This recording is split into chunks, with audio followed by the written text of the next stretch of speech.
Hey, good morning and welcome to Breakthrough Walls. I'm Ken Walls and I'm your host. And I apologize in advance for any voice craziness. I'm just getting over bronchitis. So, listen, I want to tell you I've got a very, very cool dude on the show today. You guys are going to see here in a second when I bring him on. But this guy is he's the shit. I'm just gonna tell it like it is. So I want to welcome Mike Fallat to the show. Mike, welcome to the show, brother. How you doing, man? Thanks so much, man. I'm looking forward to this. When we talked, I guess it was about 2 weeks ago. I've been looking forward to this date. So I really appreciate the time and the availability for me to have me on, I guess, man. Dude, it's awesome. So I created this show last April.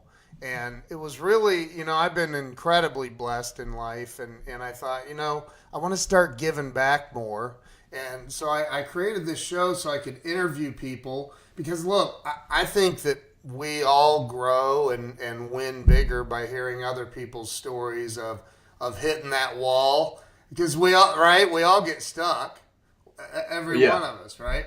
And so a lot of people give up, throw in the towel, move, and I think that it's empowering to hear how somebody's, and I want to hear your story. So let's start with, where were you born and raised? Pittsburgh, Pennsylvania, 1984. Oh, love it, dude. Well, I think on my Penguins, anybody a Penguin fan, I always have something Penguins related on, I believe. So, yeah, Pittsburgh, Pennsylvania, blue-collar mentality through and through. And, it's not too common. You see a lot of entrepreneurs around here. So I actually made a decision a couple years ago to say, you know what, I can't focus on Pittsburgh. I have to look outside of Pittsburgh to start meeting entrepreneurs. And that's what we really grew as a company. And now that we're working with entrepreneurs all over the world, we basically are getting connections in Pittsburgh. So it's weird how it's kind of ass backwards, where usually you focus on your local town or city. It's the opposite for us. That's awesome, dude. As you know, I'm a huge Steelers fan. Linda Ann Barber's on here. She just said go Steelers. I love Linda. Yeah, I know Linda. She's awesome. Yeah, I do too. I love Linda. She's amazing. So, I used to live in Pittsburgh. I told you that. I lived in Dormont.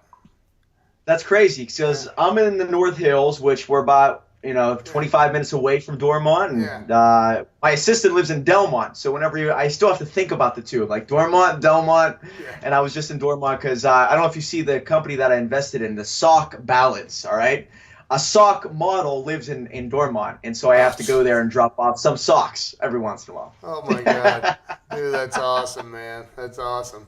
So, and if you've never been, by the way, I lived on Potomac, and I lived on, have you been on Potomac? I'm sure you have. Oh yeah. Yeah, dude, that was when I first moved to Pittsburgh, and it was with a company, and I had corporate housing set up, and so they're like, well, here's the keys to your place, and good luck, So I'm driving, and I'm driving a stick shift, man, and it's winter, and I'm like, holy mother of God, you want me to go up that road? Are you kidding me? What the hell? So anyway, Pittsburgh's awesome though. So you grew up in Pittsburgh, and it's in a blue collar mentality. And I mean, Pittsburgh's the steel town, man. It's blue collar. I mean, that's all it is. Yeah. I mean, everyone I know has that blue collar mentality, which, I mean, we're hard workers. And when you think of the Steelers, you think of just you think of like a hard-working football team. Maybe not now from all the news that's going on, but that's what you think of, and that's why I love this city. It's a low cost to live and People are always wondering, why do I stay here whenever most of my clients are in Texas and Florida and California? And that's where my main business is, because I write books for entrepreneurs. Right. And I just can't leave the town. Number one, my family. But number two, I love the city. It's a small city, and I know it very well. Yeah, it's an awesome city. So let's talk about growing up in because I was raised by blue collar parents. Were you raised by blue collar? Yeah. Yeah, my dad was in the Navy, got into heating and air conditioning, and so he did heating and air conditioning for the airport. He was a stationary engineer out there. So if the heating or cooling system broke down, he would fix it. Okay. My mom was a stay-at-home mom, and then she did some part-time work whenever we got older. But it was, I grew up digging ditches in the woods, cutting trees, landscaping, and, went to that, to working at a gas station, to being a janitor. I mean, you name it. I've done every kind of hard labor type work, construction, and that's really my backbone. It's like, I know I have the work ethic, and I know I can outwork people. I might not have the brains or the best schools under my belt, but I know I can outwork people. And I think it goes back to the blue collar mentality. Yeah, sure it does. And so you mentioned gas station. I got to make a side note comment, dude. So this is one of the things about Pittsburgh that drove me crazy. Like when I first moved there, I'm sober today. I've been sober 16 and a half years, but I drank. Congrats. I drank a lot when I lived in the Berg, dude. And so, like, I remember, like, down at the bottom of Potomac, there was a BP gas station or something. And like, my first night there, I pop into the BP. I'm going to grab a 12-pack of Bud Light or something, right? You don't do that in Pittsburgh. You can't. Can't do it. Can't Dude, do it. what? I mean, now they're getting into with the get-goes and stuff, but back then, you can't do that. You had to go to a beer distributor or something? Is that what it's called?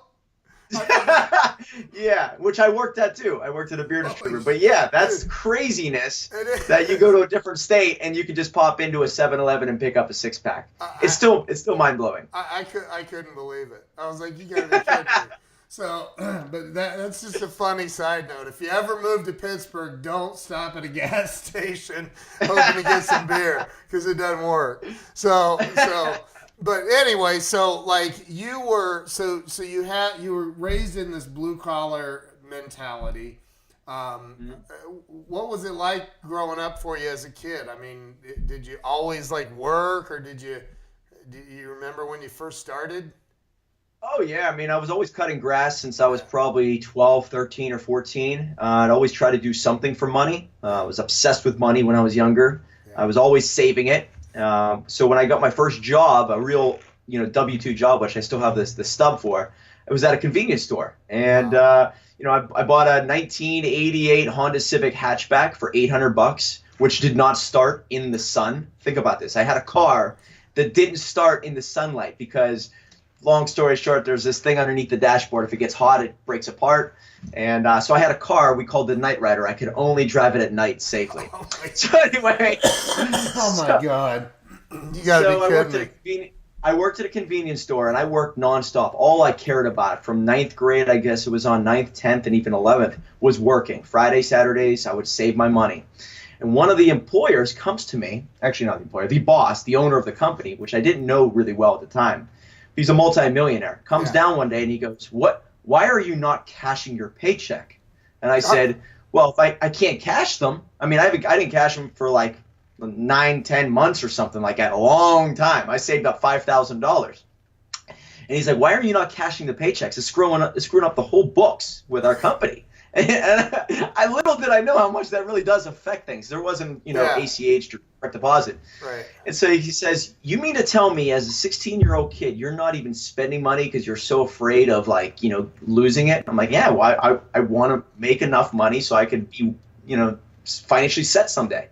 And he goes, okay, I'm going to take you under my wing. I'm going to show you a couple of things. So at 16 years old, this man gives me, some guidance on investing and all that, just because I showed him that I was at least, responsible enough not to spend my money on stupid stuff. So when I turned 18, he kind of really showed me a couple things, gave me Rich Dad, Poor Dad. The book changed my life. and off I was into the entrepreneurial world, knowing that I wanted to become someone like him in some aspect. Dude, that's freaking awesome, man. So so you graduated high school. Yep, high school. Okay. So I was graduated high school. I was either going to go to the Navy, follow my dad's footsteps. My dad said no at the time, don't go to the Navy. So I was going to go to Pitt, or I was going to go. Now, Duquesne was so far above my pay grade, I couldn't afford that whatsoever. Yeah. So I'm like, well, it'd be nice to get in there, but I can't afford it. So I had those 3 colleges. I submitted my application for all 3. Pitt rejected me because my grades. I was a BC student, as I posted today. Yeah. Robert Morris accepted me, and Duquesne accepted me, and I was like, wow, I can't go to Duquesne. I take that acceptance letter down to my employer, and he goes, you better go to Duquesne. You'll figure out a way to pay for it down the road. So I went to Duquesne, and I was going to go for marketing. He said, no, go for finance. And I was off and running at Duquesne University in a finance degree. And, wow. And that was how it all started. I mean, the employer really, really guided me. I mean, I had no one to look up to who was financially set. And I kind of just looked to him and I said, what do I do? And this was the guy at the convenience store? Yep, he owned restaurants, convenience stores, real estate. Very successful entrepreneur. You know, he's one of those guys that he was my hero back then. And obviously over time, your heroes change. But he was someone that was a mentor, someone that gave me some answers, at least, at a young age. Wow, man. You know what? That's awesome. And that, you know, so many people say they made it on their own, dude, no way, man. There's not one person on this planet that made it on their own. Not one. Well, we just did a documentary, and, you know, Arnold Schwarzenegger talks about this all the time. Self-made is a complete farce. It's a joke, because no matter what, you mean to tell me you made it without any clients? You did all the video yourself, all the marketing, you didn't have any employees, come on. But Arnold Schwarzenegger almost rejected being the Terminator because he thought it was a BS sci-fi film. And it wasn't for James Cameron coming on and saying, listen, I know you only have like 18 lines in the movie, but give me a shot. And Arnold almost turned the thing down because he thought it was such a joke of a movie. So without James Cameron even, you would never, ever know Arnold Schwarzenegger like we know today. Yeah, dude, you're 1,000% correct. So, you know, I think you started you got a finance degree from Duquesne. Yep. And what happened right out of college? Did you get a job? Well, I thought I was going to go and work for this man who kind of guided me into that direction. So he kept promising, and this is what I learned not to do. Okay, he made a lot of empty promises. Hey, I'm going to do this for you. I'm going to do this for you. I'm going to get you this job. I'm going to get you this type of money. I got out of school, and he had me cutting his grass. All right, so I have a degree at Duquesne University, and I'm cutting grass for a summer. Yikes. What do you think that looks like to my family and my friends and all that? But it was very humbling. So I'm thinking to myself, okay, I just gotta grind, cut grass. Did not make more than $500 a week, and I'm in debt and all this. You know, it's a scary time. Anyway, I trust him. Anyway, year 2 comes up, and I still am cutting grass. And I think to myself, it is time for me to go. I'm 23 years old. I was 23, and I got to do something. So I started looking into financial or real estate. I became my own real estate agent. Yeah. And I said, listen, boss, I'm going to be going into the real estate world and become my own real estate agent. I still want to work for you, just in some other aspect. And once I started to think for myself, that's whenever he started to get, a little bit disturbed about it. And so we kind of started to cut ties right then and there when I started wanting more out of life. I became a real estate agent. I bought my first building at 23 years old. It was a 4-unit building. Started making a little bit extra cash flow, but it wasn't enough. Yeah. And so I quit that job, and now I started looking off into starting my own other business with startups and working for event companies and just really finding myself. And I think that's another ingredient to it, that you really do have to break away from that that comfort zone. Yep. and find yourself through difficult, scary times where there's no sure answers. And I did that for a few years. Started 3 different businesses, failed all 3 times, but the 4th business succeeded. And that's whenever that kind of got me into the grind of, okay, this is what you have to do to be an entrepreneur. It was a direct-to-home dog product service. And it basically shipped toys and treats to your dog, very similar to BarkBox. Are you a dog lover? Yeah, we have. Yeah. You're good. Yeah. So that's what I started to go to dog shows and all that, and it started to work really well. And then people started coming to me and asking me for advice. Now I was working the side business, making about probably $30,000 to $40,000 a year. So I still had to have some type of other job, which I worked for in the corporate world, which was, home remodeling. And so whenever I started to really focus on more of the business, because it was starting to take off a little bit, that's when that business was starting to get mad at me and saying, well, you can't do this, you can't do that. And I'm thinking to myself, this is my dream. And so that's whenever I said, okay, I'm going to go to a company that will allow me to do this until it's up and running. Right. And let me grow this business. And then that's whenever it comes down to a non-compete clause, where I had to go to federal court because I was going from one company to another that was very similar. Yeah. Turned into a big federal court battle. I couldn't work anywhere, so I would focus on the business. And thank God it all happened, because that's when I wrote the book on entrepreneurship in general, and that's what changed my life. It got me speaking gigs, credibility, and attention online. So it really happened for a reason. Right. It just was a really roundabout way of success. But isn't it? You've mentioned a couple of people now that you started to spread your wings, maybe even experience some success. There are people in this world, and there's a lot, it's probably more than less, that actually don't like, they'll say they want to see you succeed, they want to help you succeed, but when you start succeeding or having thoughts of your own, they try to hold you down under their right? So that's what you experienced that. Oh, many times. It's not just, two very significant times in my life. Yeah. And you find out that people always wish you well, just not better than them. Not better than them. It's insane, dude. I don't get that. It's mind-blowing. And that's why that once you see that, you're like, okay, I need to make an adjustment in my life. And so now you meet people in your life and you say, well, I've seen this type of person before. I don't need you in my life. I'm going to go over this way, and you become smarter. Right. You get your BS meter goes off. Oh, wait a minute. Right? So you wrote it. What was the book that you wrote? It was called Dream Starter, the Startup Business Guide for Die-Hard Entrepreneurs. Do you have a copy of it with you? Let's see if I have a bunch of them. Let me see here. I have many books. They're all over. I'd have to go get it. But okay, it's all right. Yeah, so there's a bunch of them, and it's a 114-page book. Yeah. Talks about why did my first 3 businesses fail, but my fourth one, which was the most simple of all 4, succeed. And that's why we realized that the magic is, vision, simplicity, having a demand, having a message that's clear and basic. And you don't have to think about changing the world. Just think about changing one person's life or making someone's life a little bit maybe easier, or there's more convenience to something. And I realized that was what I needed to do with every business. If you can save people time, if you can add convenience, those 2 things, no matter what, you can always win. And that's what the book was about. Wow. And so what happened from there? I mean, as you know, I'm a best-selling author as well. I'm a #1 best-selling author. I can say that now.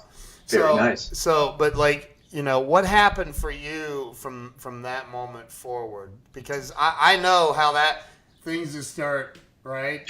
Man. It's like the movie The Jerk. You ever see that movie with No, I'm Steve a big Martin? Steve Martin fan, though. I've not seen it, though. You haven't seen The Jerk? Dude. No.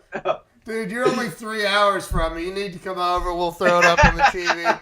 So anyway, he's like, he gets into the phone book. His name gets listed in the phone book, and he's like, things are going to start happening for me now, So talk about what happened after you published your book and all that. Yeah, so it became a #1 Amazon bestseller. I realized what I needed to do to learn that strategy, reach out to the right people, and all of a sudden I'm an Amazon bestselling author. So having that title gave me a platform, and now I had some opportunity because people were coming to me and saying, hey, how did you do that? I'm thinking to myself, this whole book thing really changed my life. I guarantee it could start to help other people. Yeah. And so what I did was I took that approach of writing for myself, and I started writing a book for another person who was an entrepreneur. Yeah. And I realized that if I could save someone time and add convenience to them writing their own book, my God, now that's a real business. That is something that I could scale pretty easily. Yeah. So I started writing. Personally, I was writing. I was doing the cover design, and then I would have the girl I was dating at the time editing the books. And so I had this little process, and it started to work, and I started getting a bunch of clients. And now all of a sudden, that kind of spilled over into many clients. And then I realized I need to hire more writers and more editors. And I just started to snowball out into this bigger business that kind of just came from, I guess you would say that an accident. I wrote a book, but I had no idea how much it was like a chainsaw. I went through and, I had a hatchet before with this ability to help people start businesses, right. But I couldn't cut through noise. And as soon as I had a book in my hand, now I could say, hey, read this. Here's what I did. I showed commitment. I showed my expertise. And that's when I got attention. And it's becoming easier and easier in this world to start businesses, but becoming harder to get attention, hence the jacket. When you're scrolling through, does this person say that they're a best-selling author? If so, that's a little bit different than the person down the road. I'm going to give them 3 more seconds of attention. Right. And that's the magic of it. So people started to come to me for the bestseller strategy, writing books, cover design, editing, format, and I started helping them. It's not just about the book, it's about the marketing with the book. And that's sort of our expertise. It changed my life, and I know it changed other people's lives the moment they had that, tangible item in their hand. We got Kevin Thatcher, we got, all these people I've worked with one-on-one, and I know that this has increased their brand overnight. It's an asset for life. Yeah. And that's I've talked to people about, writing books. I've helped some people, and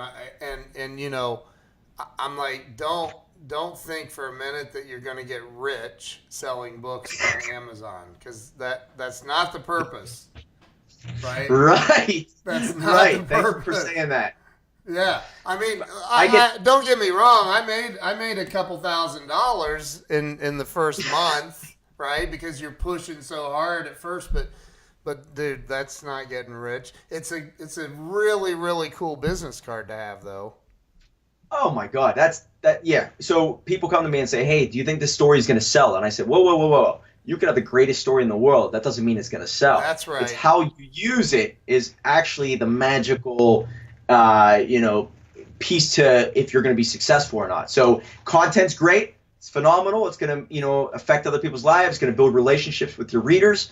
But if you use this in a certain way, you're going to get speaking gigs. You're going to get attention. You're going to get opportunity. You're going to affiliations. You're going to be able to get leads, and it's a lead generator. Yeah. So you make 100 times more money on the back end in the indirect approach than you do on the direct sales approach. Right.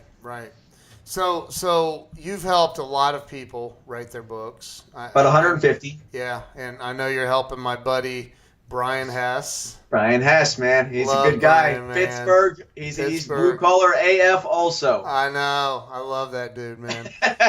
so I know you're helping him. I think you helped Daniel Joseph too, right? Daniel Joseph, the Savage Grind. Yeah, love it. He's a good man. These are all good people that they're busy. Entrepreneurs, Ken, you know this. Entrepreneurs are so busy growing their business, talking to people, shaking hands. Yeah. If they actually took their time away from doing all that and what's really good for their business and sat down and wrote a book, it's going to hurt their business. And that's why we have this approach of let's interview entrepreneurs. Let's hear their stories, the lessons they want to teach, and bring it to life in a book in a very simple manner so they could grow their business and outsource maybe a weakness of theirs. Right. Yeah, dude, I love it, man. I think what you're doing is phenomenal, and and again, like I said, we've helped a couple of people as well. It's really cool to watch somebody's, because you hear it. I know you do. You hear people that contact you and say, "Well, I've always thought about writing a book." I mean, I'm 50 years old, dude. I published my book when I was 48, or no, was I 49? I don't know. I was 49, but I was like, dude, I'd been saying since I was 25 years old that I was going to write a book, and so many people say, you need to write a book. And all those fears of, well, who's going to publish my book, right? Because that was the biggest one. Yeah, well, 25, when you were 25, Amazon wasn't what it is today. No, there was no Amazon. There was it didn't even exist, it hadn't come up yet. So So like, I was back then. There was Zig Ziglar, Brian Tracy, all these big names that but they had publishing deals, right? Like they had deals with these publishing houses that would pay them, hundreds of thousands of dollars up front to write a book. So, right. And it's like, well, who's going to, I didn't even graduate high school. What the hell, who's going to buy my stuff, right? Because, you always think, well, if you write a book, that's how authors get rich, and it's not. You look at even the big names. I mean, yeah, sure, Gary Vee, Tony Robbins, they probably get the publishers to pay them a good bit up front. Yeah. But what comes from that is, any book sales, chances are the publisher's keeping most of it, and they're not making a lot of money on the back end of it. So the book has given them opportunity to go somewhere, to promote. Right. If you have something to promote, I realized that, what I needed every day was something to promote, whether it's a client's book or what I'm working on, or a podcast or a video that I'm creating or a documentary. Just gives you the reason to be out in the world and be relevant. And a book is part of that. Dude, big time. I've said it. I say it to everybody that I talk. I'm like, you need to write a book. Like, I really think it was life-changing for me. Like, yeah. And I'm not talking about hitting bestseller. I'm not talking about all of that. What was life-changing for me was when I got, and this, right? You get your copy from Amazon, the proof copy in the mail, and you open it up and you start reading it. Like I couldn't, like somebody said you'll cry when you get when you start reading your book, and I'm like, yeah, whatever. I'm a macho man. That ain't happening, dude. I started crying, man. I was like, oh my God, I'm reading my own damn book. Are you kidding me? It blew me away, man. Blew me away. Getting the clients' books in the mail, I still get that feeling of excitement. Like, it's created. It's a tangible item. I love tangible items. It's real. It's something that can't be taken away. Yeah. And that feeling of receiving it, knowing that what you did created this, I've never felt anything like that in the whole entrepreneur journey. No matter what, getting that first book, but getting a book in general. I mean, I've created 7 for myself, and just getting it, you're like, okay, one more tool to add to the chest. Beautiful. I can keep going. Oh, sorry. For anybody that's wondering about silence, I keep muting myself and putting Mike on camera only because I'm having some coughing issues here. So they got me on all these drugs too. But anyway, yeah, I mean, look, writing a book is so important. I think that you obviously, if you've done over 150, like, you've got the experience. People need that direction and help, man. So I'd highly recommend you. So with the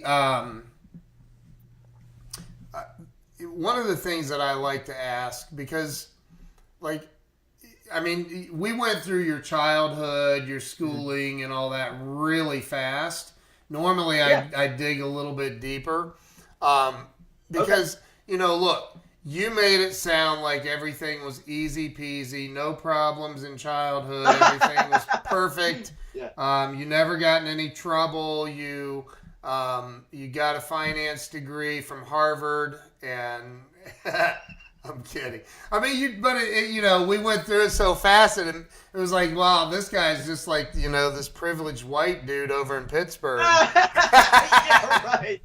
Yeah, that's right. I might have sped through some of the bumps, but yeah. Well, let's talk There's about, a lot like, what are some of the challenges you faced back then, man? Like, let's talk about the guy that was mentoring you, and you're starting to try to spread your wings. Talk about some of the emotions that you felt, because I've been there, and you want to kill somebody, right? Like, yeah. So talk about that. When you are, and I don't know what age most people are starting out and really trying to, break away. Yeah. But I was pretty young doing it. I mean, 23, I totally on my own. Totally, like, I mean, I had a 4-unit building, toilets were breaking, I didn't have enough money. I didn't want to buy a plunger when the toilets break. I'm trying to fix it with my hands. Oh. Okay, so all this is going on. my employer is turning his back on me. I wanted to show I wanted to show him my place and get any advice. He wouldn't give me any information. And you're doing all this now on your own. There's nobody there. So Yeah. it pisses you off to such a degree that says, okay, this fire inside of me of whether proving them right or proving them wrong, proving myself right, showing them, starts to really build up. And so I started thinking, I don't give a shit what it takes. I'm going to make it, and I'm going to look back and laugh at all these people. And it's not even just about them turning their back on you. It's the people laughing at you. Who does this person think he is, trying to start his own business? Oh my God, who does this person think he is for writing a book? Oh my God, who does this person think he is for putting himself on video every day? This guy's an asshole, or he's an egomaniac. Yep. Then all these bumps and bruises, years and years of failure, and now you start to do well. You start to really succeed. And now those people get really silent. Yep. But inside of you, you haven't forgotten.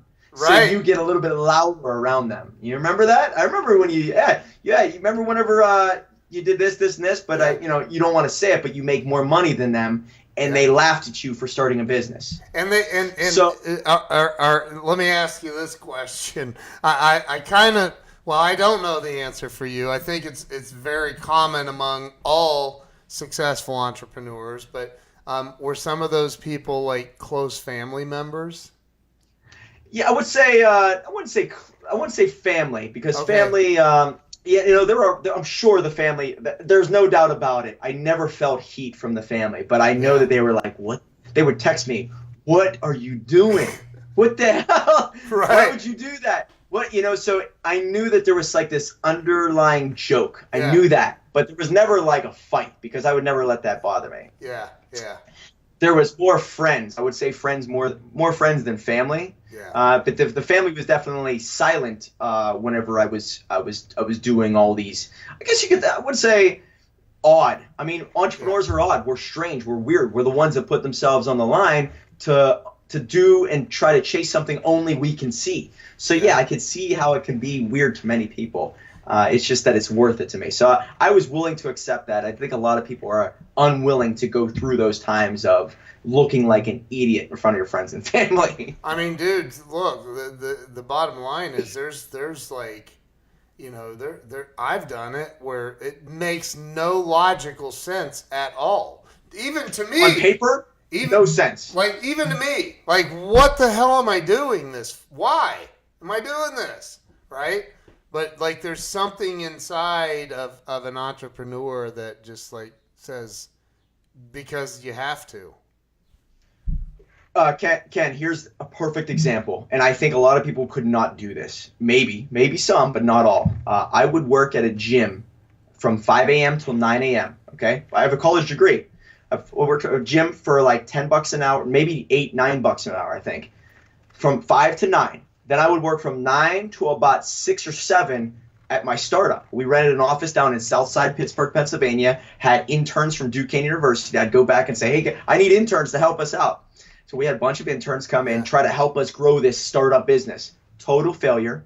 So for 8 hours, I'm working, not making any money. No money's coming in. Wow. I don't even understand that, but for a startup, we're not making any money. Then I would go from about 8 o'clock to 11 as a janitor. Now, I don't know if you're familiar with the North Hills, but there was doctor's offices up here. Yeah. So here I am, 25, applying, 26 years old, applying to be a janitor at night. That right there is such a depressing feeling. Okay, here I am. I had all these aspirations, but now I'm working at a gym and I'm a janitor.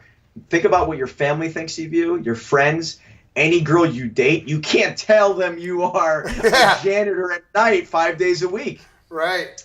Holy so crap. All this really teaches you this lesson of, okay, I'm willing to do this. How much further am I willing to go? And I know that just by doing this, I'm already leagues ahead of people who have already stopped. Their dream has died. They're not willing to do this. So I know I have something special inside of me. And you never saw, this is what's, I think, incredibly important. You didn't see the janitor thing or the gym thing as permanent. You saw it as a means to the end, right? Like the end goal is my entrepreneurial journey, my business is going to take off. I just need to, like, I'm going to be real, man. I've looked back and thought, how in the hell did we eat? Like, I don't even, like there were, like, you know what I mean? Like, there were times I couldn't make payroll. I was overdrawn. I was, like, how did we eat?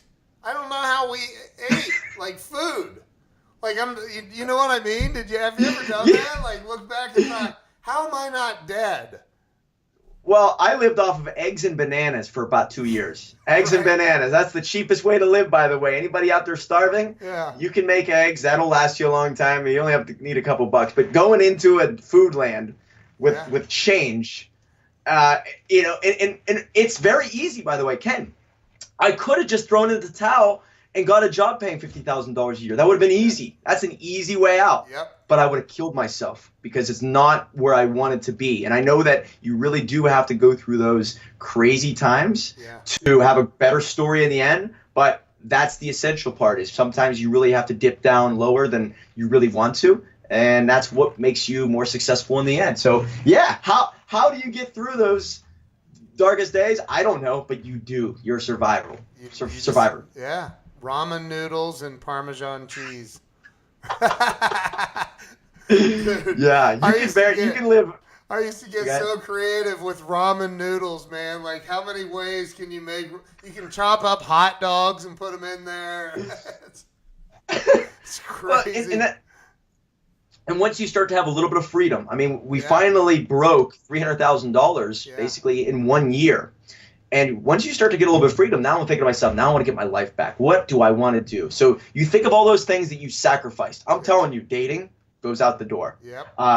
You know, I want to take guitar lessons. I can't afford that. I wanted to go and travel. No traveling. I can't drive a nice car. But once you start to do all that, you know, and start to become successful, you're like, I'm going to get my life back. And that feeling gives you a whole new push. And you're basically, okay, guitar lessons, dancing lessons. I want to get my Jeep Wrangler. I want to do everything. I want to travel. I want to go to Vegas. Yeah. And it makes it more enjoyable in the end, I think, because you went through it. Yep. That's right, dude. I mean, it's exactly why you're not born a millionaire. Because, like, dude, if you it's why you see generational wealth dissipate. Like, it goes away. Because the kids don't have to work their asses off for it and don't appreciate it the way that, I mean, it's just the way it is, man.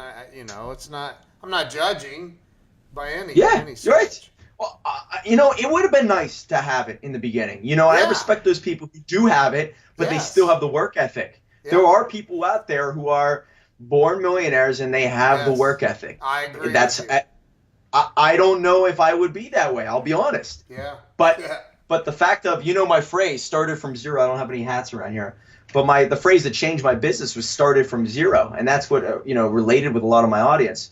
And that's what, you know, it gives me my advantage. I came from, you know, no money and connections. So whatever I get, you know, I earned. And I know that sort of gives me an advantage in a boardroom meeting. If I'm with someone who's born wealthy, in my mind, maybe I don't, but in my mind, I believe I have a psychological advantage. I mean, and I do agree. I agree with that. As a matter of fact, a client of mine, Fran Taylor, he's been in the automotive training world for a long, long time. And him and I were talking yesterday because he grew up. He's a little bit older than I am, but he grew up with, you know, like no running water in the house, an outhouse, like, you know, in Pennsylvania. And he's you know, like today, and I was talking, because I'm talking to him on the phone, I said, hey, I'm getting ready to fill up my cup with some ice from my ice maker. Hang on, it's going to be a little loud. And so I said, you know, and when I got done, I said, you know, just the other day I was thinking about this ice maker, which I complain is the loudest ice maker on the planet. But I was like, but then I stopped and thought, geez, I have an ice maker. Like, I have a freaking ice maker in my refrigerator door. And I can remember a time when I thought, dude, I want an ice maker. like, holy crap, man, you are rich if you have an ice maker. That's the God's honest truth, by the way. If you had a good ice maker, you're like, oh my God, these people are. And these you are have high a class. water thing right next to it that's filtered? What? Like, dude, that's crazy. Yeah, that's a good way to put it, man. You have an ice maker back in the day. Yeah. You were financially bar phones, ice makers, all those people were rich. Right, man. So I think that I think this show again is about helping people have a breakthrough, and I know you deal with a lot of people on a daily basis, and I if like, what is it that you think? Just this is about your opinion. What is it that you think keeps people? Okay, let me frame this. I have friends that are like, I have a couple of good friends in law enforcement, and they may be 5 or 10 years away from their retirement, and but they have business ideas that they want to pursue, but they're like, and as soon as I retire and get my pension, I'm going all in on this deal. And I'm like, man, that just for me, I can't relate to that. Like, I cannot relate to that. Like, if I have an idea, man, it's go time. It's on like Donkey Kong, like, right? So, like, what do you think keeps people, and I don't want to say stuck, because they're in law enforcement. I don't want them coming to my house, but like, there's a lot of people though that have that mentality that are there, right? And they don't know how to get past it. What do you think keeps people there, man? I mean, in my newest book, I talk about your want is your greatest asset. I think truly some people want it more. And so if they want it more, they're willing to risk more. And now that there's those two pieces, but the other part is some people get stuck in a lifestyle they can't get out of very easily. I mean, if you have 3 kids and they're all depending on you, and you have a wife, I mean, I know, and it sounds crazy, but I don't think I would have made it with successful business if I was married and had kids. I mean, maybe there would have been a way, but what I had to do was so uncomfortable. In my mind, I would have felt so guilty to put them through it. Yeah. So you get stuck in this lifestyle that it's very difficult to get out of. And if you have to get out of that to start your business, you're going to lose something, whether it's that wife or kids. Yeah. So number one, I think it's the want. I mean, I know I can look in people's eyes and I know that I want it more than them. So that gives me an advantage. I'm willing to do things that they're not willing to do. Right. And it's not really what you're comfortable with. It's what works. And so, getting over that hump is a whole nother game where I know that what I need to do is way different than this person. And so with businesses that are all pretty much doing the exact same thing, there are little gaps. And maybe you have to segment your audience and say different things to different people. And then you're willing to exclude others, which is another mentality that you have to get over, where you're pissing off people in order to fire other people's up. Right. So the want is number one. Number two, I think, is probably the sacrifice. Sometimes you just can't sacrifice things in your life that other people can. As a single guy, whenever I was starting out, I was willing to just sleep under a bridge to make it. You can't do that for other people. So I would say those are the top 2 reasons. Do you agree with that? Dude, yes, completely. I'm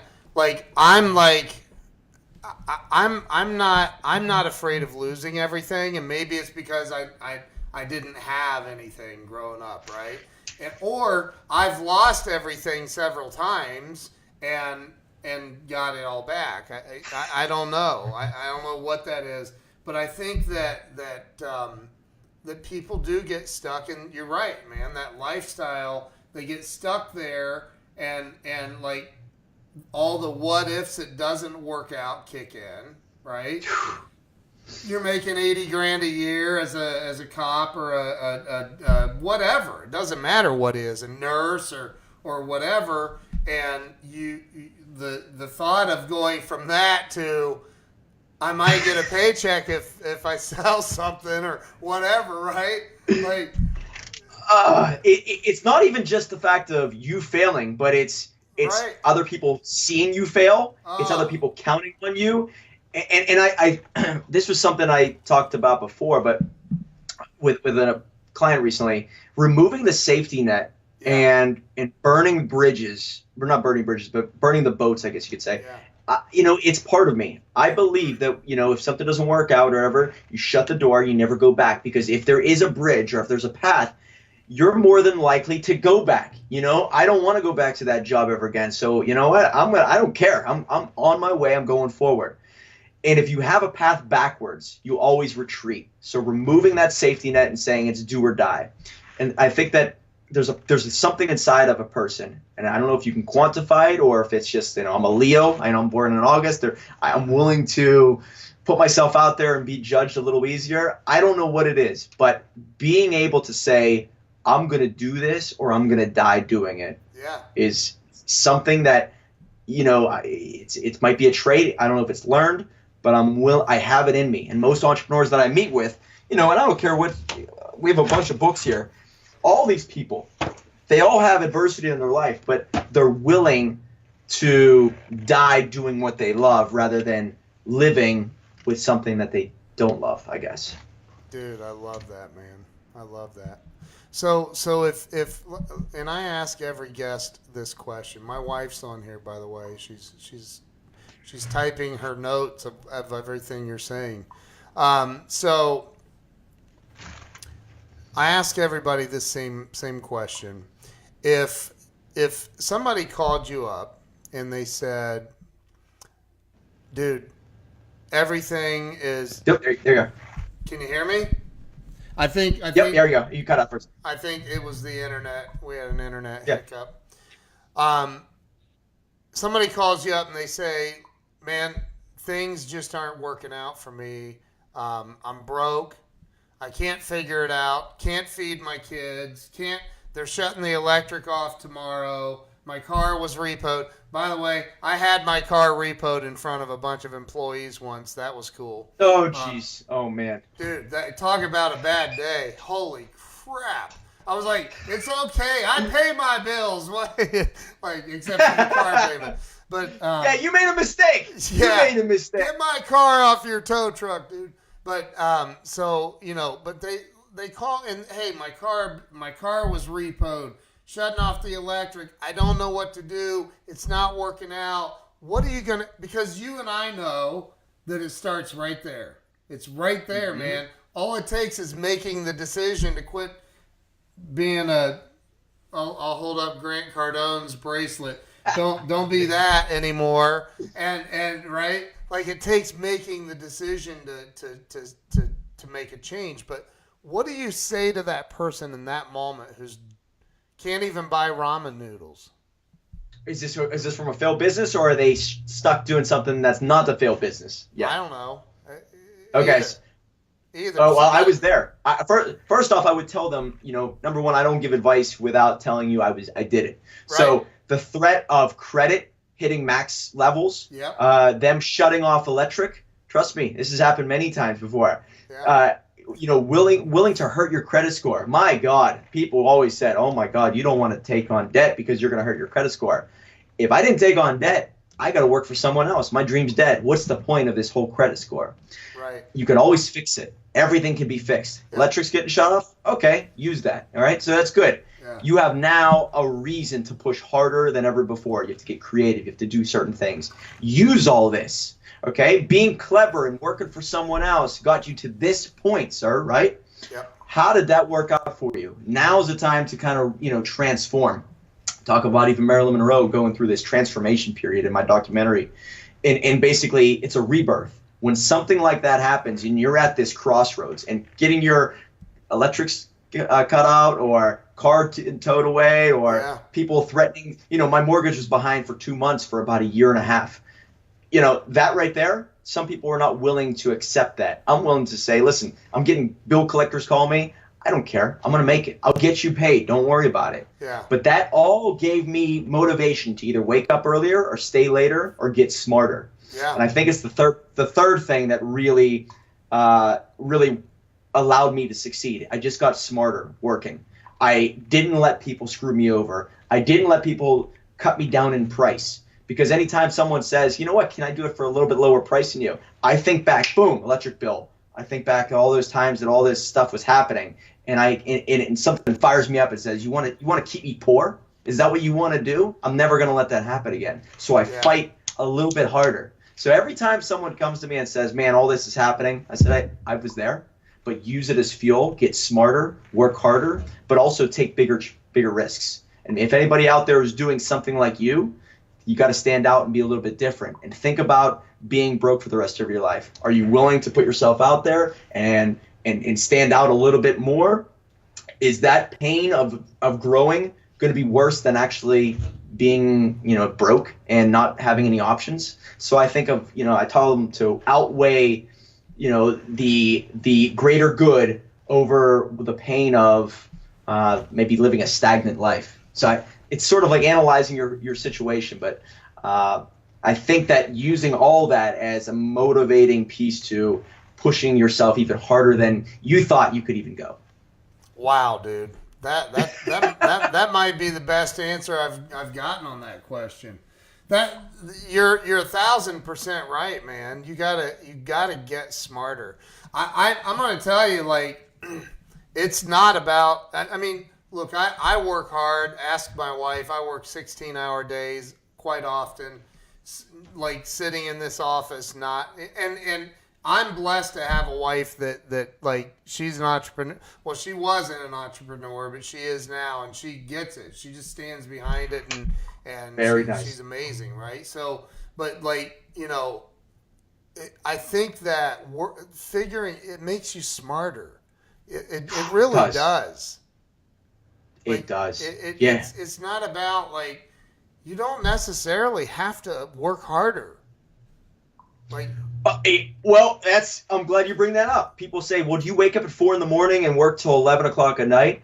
No. I think about work a lot, but I'm not sitting there working. And the reason why is because you get smarter. Okay, I can't do this. Let me outsource. Let me find someone who could do this. Right. So you think about it like, okay, well, now people are going to say, oh, isn't that an expense? Don't you want to limit expenses? No.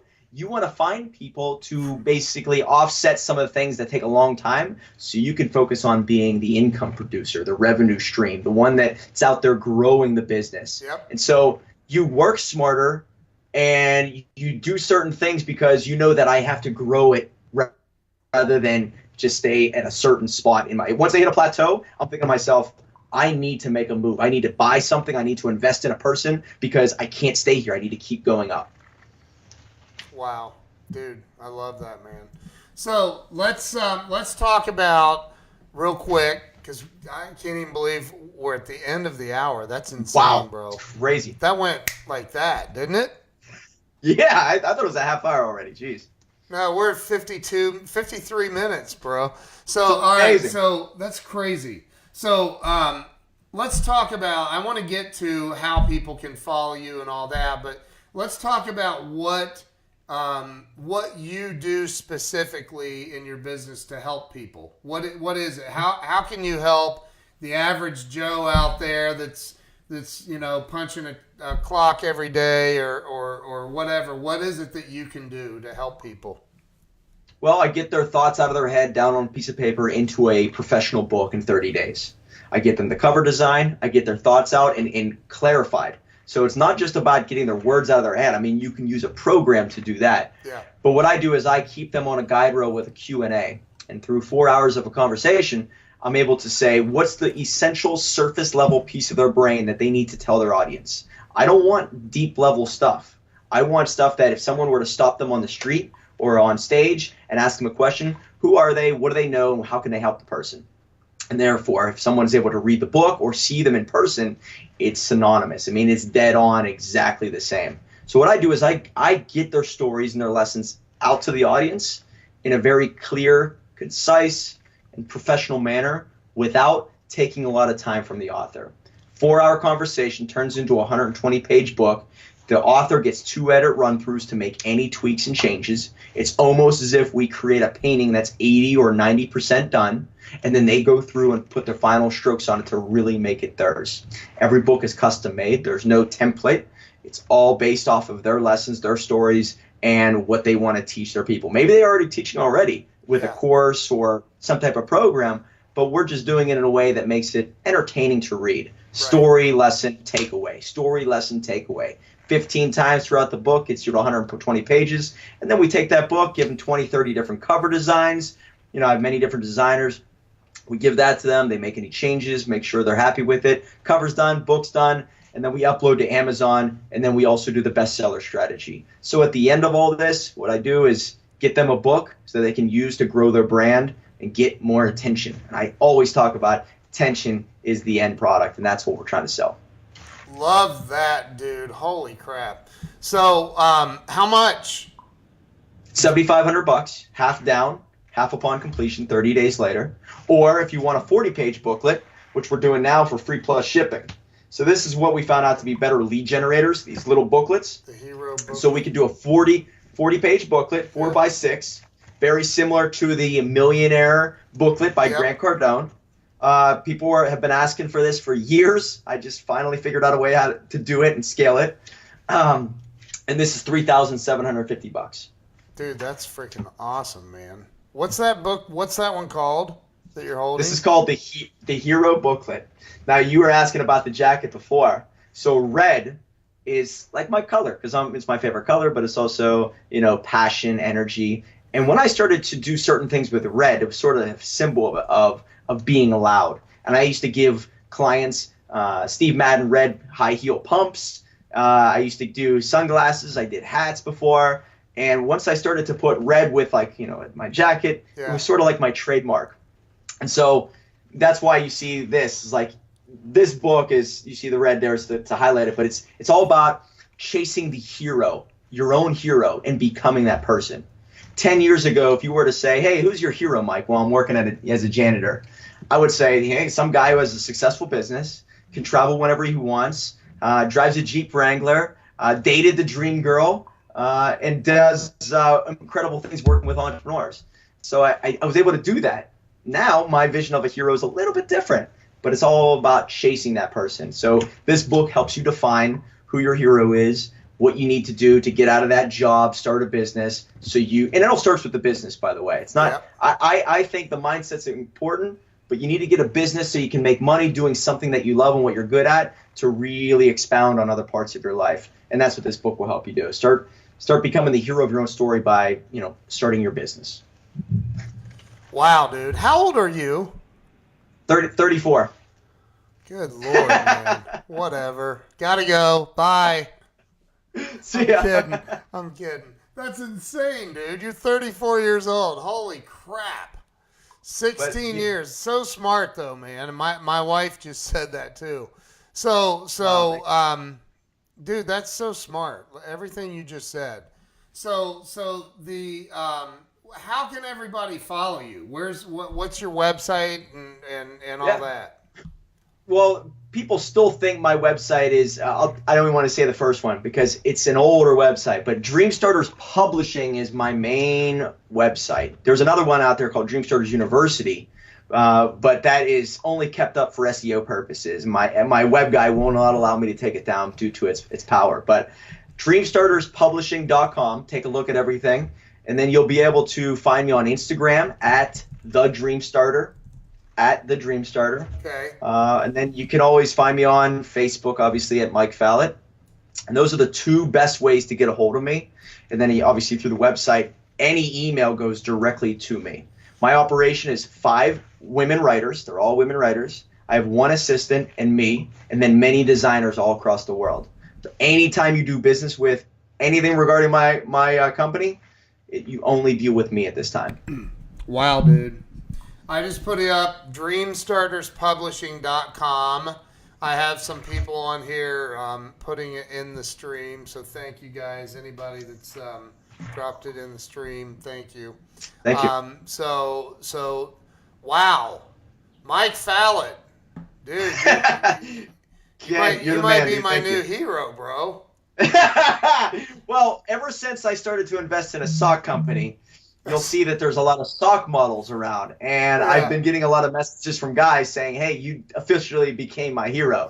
So That is all by design, Ken. All by design. I saw the photo shoot, man. That's Hey, Ken, so we're doing our first YouTube ad. I have not invested any advertising dollars throughout this entire company. We've made, over $300,000 this past year. Yeah. No advertising. So those people out there saying I don't have any money to start a business or advertise, either did I. So anybody, that's not an excuse. Yeah. But when you start to make money, we could put in some crazy advertising, and you'll see some of those pretty soon here on YouTube. We're going to start there. You'll like them. I pay for YouTube Premium, so I don't see ads on YouTube. Damn you! I'll make sure you see it. Don't worry. Yeah, you're gonna have to send it to me, bro. So, man, hey, look, thank you again. I apologize to you for my voice, but I can't. It is what it is. It's off. But Mike, you're the real deal, man, and I think it's freaking awesome. The entrepreneurial journey is, man, it can be a pain in the rear end, man. I mean, it really can, and you've done it. You've made it, or at least you're making it. Yeah, we're just getting started too. So people always say, "Oh, you happy now?" Heck, no. The journey is only getting better, and I don't want to be just here next year. I want to be a little bit further and do bigger things and have a bigger team so we can accomplish more. So we're just getting started, man, and I appreciate you saying all that. That means a lot. Dude, my wife is following you now, and I'm trying to get her to start using Instagram more, so she just followed you on IG. Nice. We gotta get her some followers. CSI Jill something, I don't know. But anyway, okay. Dude, thank you so much. I appreciate you taking the time to come on. I can't even believe we're over an hour now. That's crazy. Unbelievable. Wow. Thank you very much, man. Anything you need from me, just let me know, Ken. I'm very, very honored that you had me on. Dude, I'm honored you came on. So everybody make sure you go follow Mike. If you have a book in you that you want to get out, this is the dude right here, man. This is the dude. He'll help you. So, all right, man. I'm gonna don't hang up on Skype, but thank you guys. Thank you to everybody.